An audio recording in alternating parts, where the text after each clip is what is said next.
বল বিসমিল্লাহ। বিসমিল্লাহ। বল সুবহানাল্লাহ। সুবহানাল্লাহ। নামগুলো নিলে ক্ষতি না লাভ? লাভ।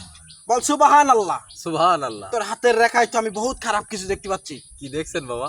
তুই কোন দল করিস, আর্জেন্টিনা না ব্রাজিল?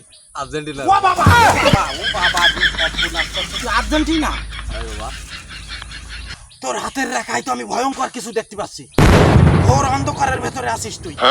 কেন বাবা? তোর বারবার বিয়ে ঠিক হচ্ছে কিন্তু বারবার বিয়ে ভেঙে যাচ্ছে। কথা সত্য না মিথ্যা? বল সুবহানাল্লাহ। সুবহানাল্লাহ। বিসমিল্লাহ। বিসমিল্লাহ। কারণ ওই আর্জেন্টিনার বুকি দুটো অবৈধ সন্তান, সেই সন্তান দুটো তুই বেয়ে বেড়াচ্ছিস, আর যখনই তোর বিয়ে ঠিক হচ্ছে তোর ওই বিয়েটা ভেঙে যাচ্ছে ওই অবৈধ সন্তানের কারণে। কথা ঠিক না বে ঠিক? ঠিক।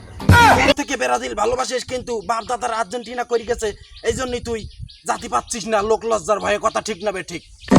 কথা সত্য না মিথ্যা? সত্য। বল বিসমিল্লাহ। বিসমিল্লাহ। তুই মানিস যে এই যে দুটো স্টার তোর বুকি আছে এই দুটো অবৈধ, তারপরেও তুই গেঞ্জিটা খুলতে পারতেছিস না, আর্জেন্টিনাতে বেরোতে পারতিস না, তোর বাপ দাদারা করে গেছে এই জন্য। কথা ঠিক না বে? এখন তুই যদি তোর ভবিষ্যৎ ভালো চাস তাহলে আর্জেন্টিনাতে বেরোতে হবে, ব্রাজিলে ঢুকতে হবে। কারণ তোর ওই যে অবৈধ দুটো সন্তান হাত দিয়ে গোল দিয়েছে, সেই গোলের স্টার তোর বুকের ভেতরে আছে, এই জন্যই তোর বে হচ্ছে না। যদি বে করতে চাস তাহলে তোর আর্জেন্টিনাতে বেরিয়ে ব্রাজিলে ঢুকতে হবে। বল পারবি কিনা? পারবো।